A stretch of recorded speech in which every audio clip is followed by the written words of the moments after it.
With 9 years to learn from Joel and concoct a plan of action, I felt almost eager for the time to elapse. Being a park ranger was incredible, but I couldn't fathom how exhilarating it would be to rid the woods of the creature and save countless lives of people and animals alike. Having lived through the harrowing ordeal and being saved by Joel, we bonded almost instantly. He was like a father, teacher, and friend, all rolled into one. The first and by far easiest lesson I learned was how incredible whiskey was. From being a timid sipper, I soon became proficient in the art of drinking hard liquor and was able to hold my own against my superior. Even with a blood alcohol level to rival a sailor, Joel and I went deep into the woods each day to hone my ability with his trusty Remington. The first few times I felt the pressure associated with learning a new skill. But liquid courage is a real thing, and I found that with each tumbler of whiskey I ingested, I settled my nerves to the point that shooting became second nature. By this time, I had pretty much moved out of my parents' house and resided on a cot in the living room of Joel's cabin in the woods. I found that with my focus and enjoyment on the task at hand, I barely thought of my family back home. Joel had become my family. It wasn't long after we began my in-depth training that Joel solemnly sat down one evening and asked me to join him across from the fire. The shadows cast over his face as the fire danced around seemed to age Joel by decades. I could see the exhaustion and defeat written clearly across his face. I sat down and was shocked to see there was no tumbler or glass in my mentor's hand.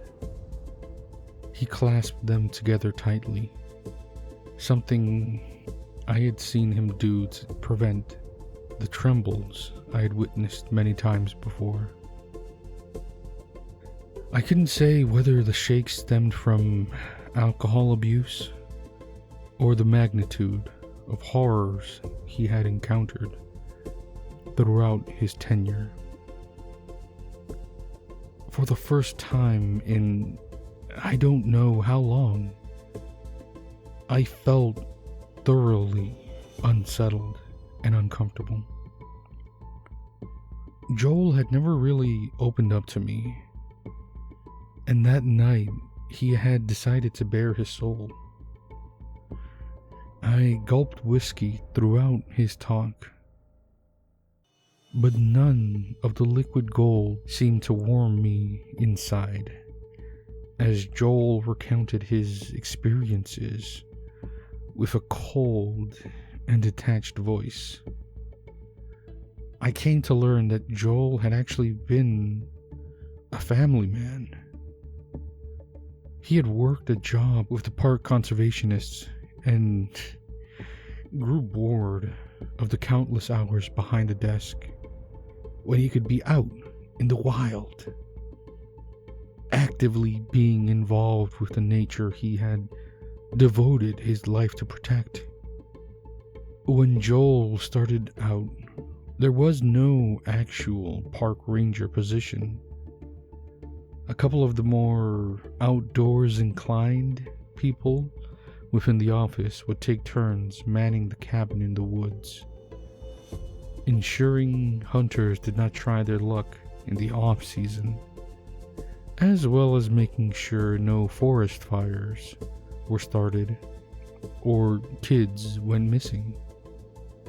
Joel approached the higher-ups and put forward the idea that one man to lead the good fight seemed more beneficial, as they would learn the forest in its entirety and have a better grasp of any issues that may be faced. His idea was accepted, and before he could apply to be the one to fill the role, he was given a cool-looking ranger hat and a jacket with Park Ranger stitched onto the sleeves. From that day on, decades ago, Joel was the man in charge of the woods, the protector and the savior of the natural habitat. His wife and toddler moved into the cabin with him, and he was ready to begin his new job. He told me his wife didn't really have a penchant for the woods, and she expressed her dissatisfaction with moving, but ultimately she gave in and moved to support his new role.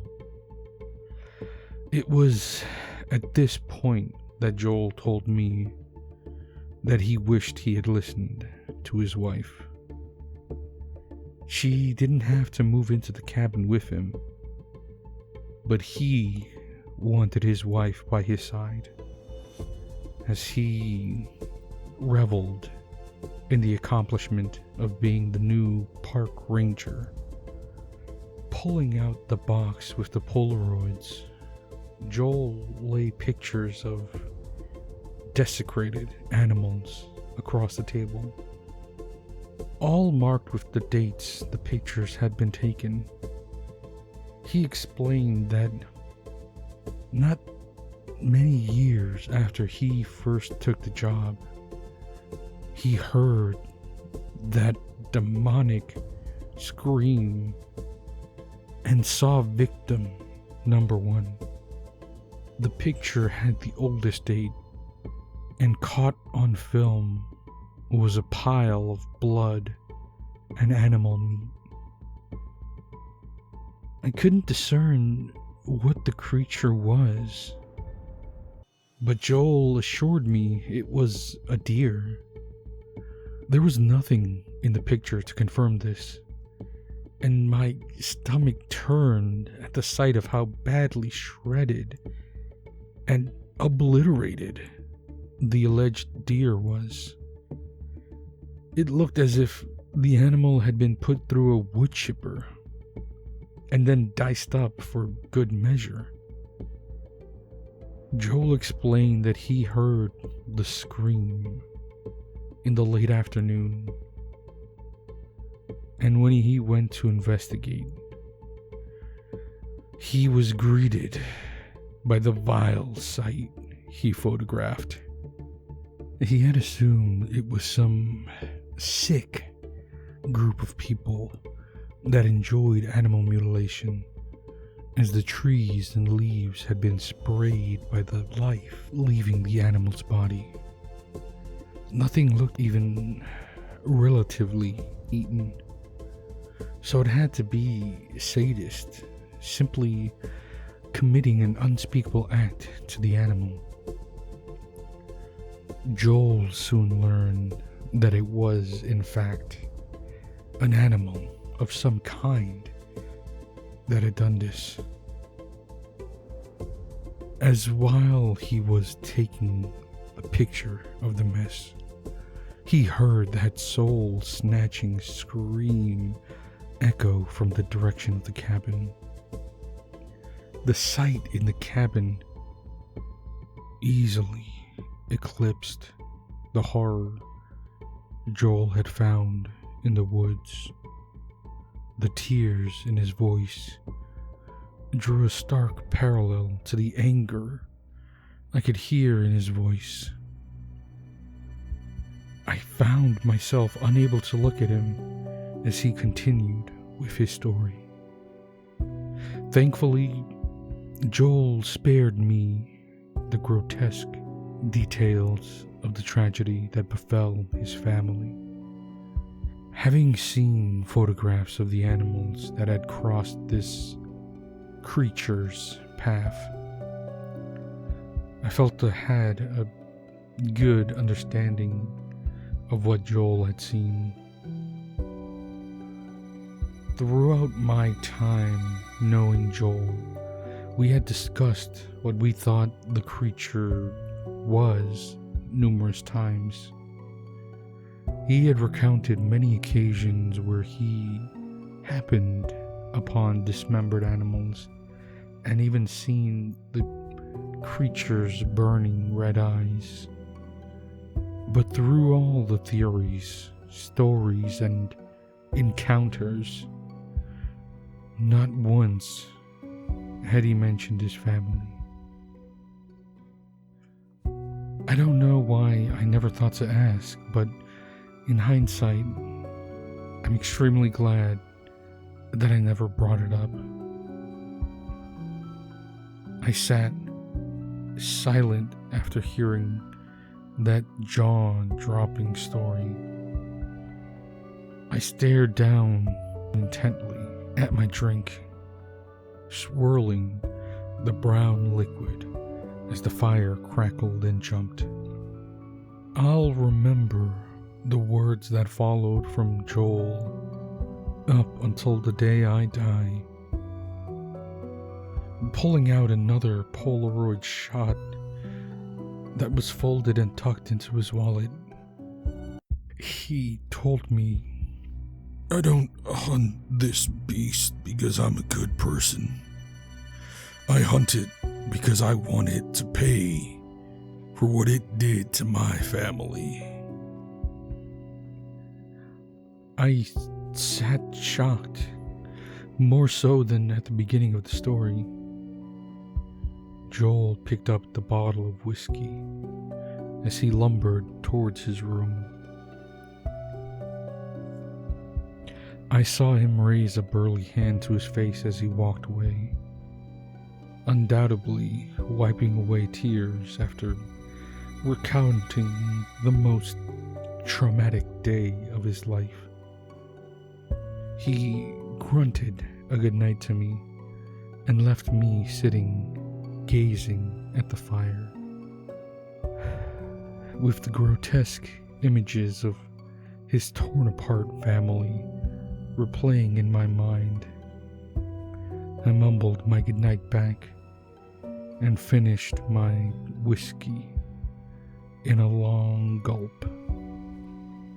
The next day, suffice to say, I was even more dialed in and focused on the gun training.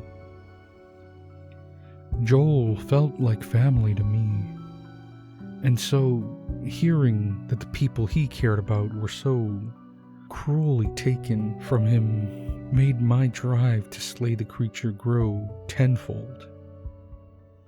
Accompanying the weapon training was tracking and survival, both imperative to staying alive in the woods, especially when the creature's cycle begins. We worked hard every single day, and it showed. I devoured the skills and knowledge with unmatched greed.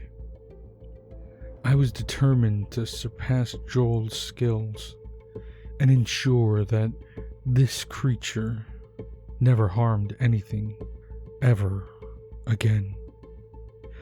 I know I am rambling, but I never had the chance to convince anyone that what Joel and I prepared to fight was indeed a very real threat. It feels good to finally be able to speak my mind and lessen the mental and emotional burden. My training went exceedingly well, and I became more and more proficient as the years went by. Time seemed to have been warped, as I never actually realized just how much time had passed.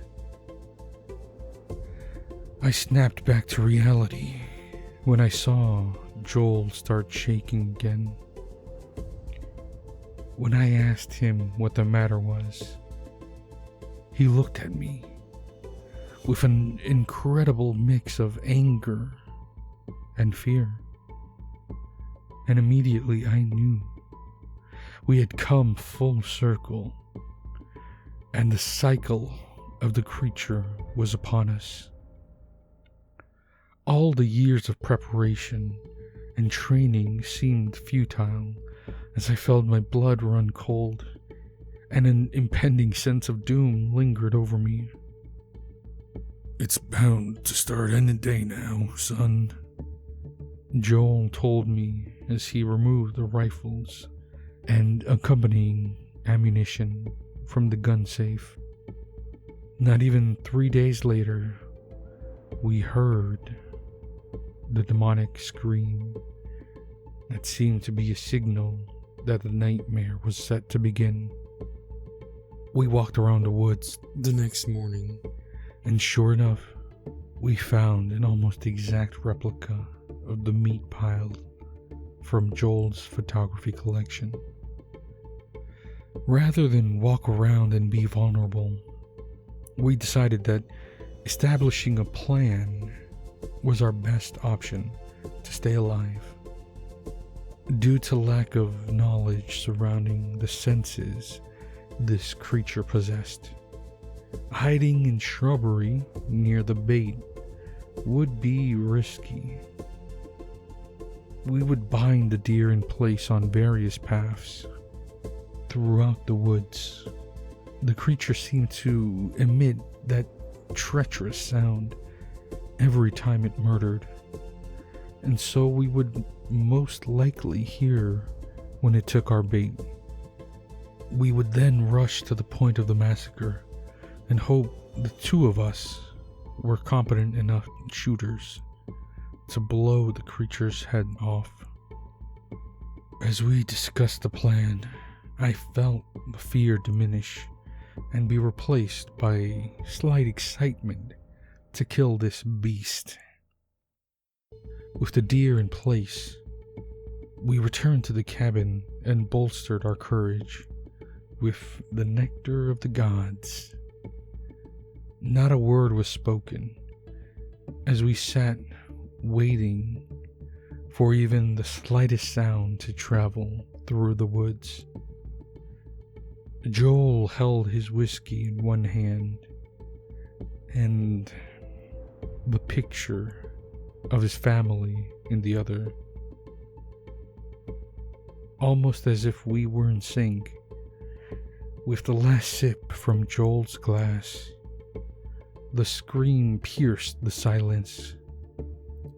Joel leapt up and I seemed to be physically drawn to follow him, as I was off the couch and running to the rifles we had lying in wait without even thinking about it. The pounding of my heart in my ears seemed to deafen me, and I was completely sure that the sound of my rushing blood would prevent me from hearing if the creature screamed again. Before we reached the clearing where we had stationed the deer, the scream sounded yet again, but it didn't sound like it was up ahead, rather running through the thicket of trees around us. Joel came to an abrupt stop as he heard it, and I followed suit. "Be on the ready," I was told. Swiveling in place, almost back to back, I spotted the devilish red eyes. From the darkness of the abyss that surrounded us, the red glow shone brighter than anything I had ever seen before. The courage, hope, and excitement I had left me expeditiously. The rifle felt like a tree trunk in my hands. I thought for a moment I was gonna drop it, which would be the equivalent of signing my own death warrant I stammered the random syllables to Joel, but he was already well aware of the hunter that had bypassed our plan. Still shocked to my core, and thinking of the many ways in which the situation I was in would be my last, I was ripped out of it by the deafening crack of Joel's projectile flying towards the red eyes. I had always touted Joel as a sharpshooter, but I saw his bullet smash against a tree near where the eyes were. Don't just stand there. Shoot. Joel screamed at me. My shot was worse than Joel's, and I could not see where the bullet went at all. We both rushed to reload the guns, all the while hoping the beast wouldn't burst through the trees and shred us. Just as quickly as the eyes had appeared, they were gone before we had finished reloading. We stood dead still, guns at the ready. I'm not sure if we'd stood still to keep quiet, or if we were so petrified we were paralyzed from fear, almost as if mocking us. The death scream once again sounded off, but this time it came from the thicket behind us. We turned as soon as we heard the sound, but we were too slow. Joel dropped to the ground with a scream, and it took me a few seconds to realize that the creature had taken the offensive and bit clean through Joel's leg. I fired my gun out of pure instinct and hit the creature in the neck as it was hunched over my teacher. The bullet clearly bothered it, but by no means did enough damage to stop it. The creature slowly rose and turned towards me. I stand at 6'2", and yet felt dwarfed by this monstrous creature before me. I couldn't make out the top of its head, but I could see its face clearly. I had never seen such incredible teeth. They appeared to be longer than my hand and came to such prominent points that they looked handcrafted for slicing through flesh. I would imagine the teeth were white, but thanks to Joel's dismemberment, they were now a deep crimson color. Blood drenched its muzzle, and the burning red eyes pierced my soul. This creature looked as if it had stepped off the set of a horror movie, a gross combination of a man and wolf. It took a colossal step towards me, and I felt my heart sink into my stomach. I wanted to cry with the realization that this was to be the day I die a horrific death. The very ground seemed to shake with that one step of the creature. I jumped with fear as yet another crack resonated throughout the woods. Joel managed to hit the beast in the head as its head jolted forward suddenly. Get out of here, Alex! Joel shouted as the creature once again turned its attention towards him. It's too late for me. I'll keep it here as long as I can. Go to the car and get as far away from here as you can. I didn't even say anything back. Instinct drove me once again, and I was running in full speed without so much as a second thought. I heard another shot followed by shouting and screaming. Tears began to blur my vision as I imagined what was being done to Joel that could make him scream like that. I got home and locked the door. It was habit more than anything. The creature could clearly get through a piddly little door. I took the shotgun from the gun safe and ensured the gun was loaded and ready. Within what seemed like minutes after retrieving the shotgun, the monster once again screamed. That meant Joel was no more, and the creature was no longer preoccupied. I don't think I have any chance of survival. Even in a car, the creature moves at impossible speeds through the woods, and so it would undoubtedly catch me. That's why I wrote this note, in as much as it is a warning about what is hunting in these woods.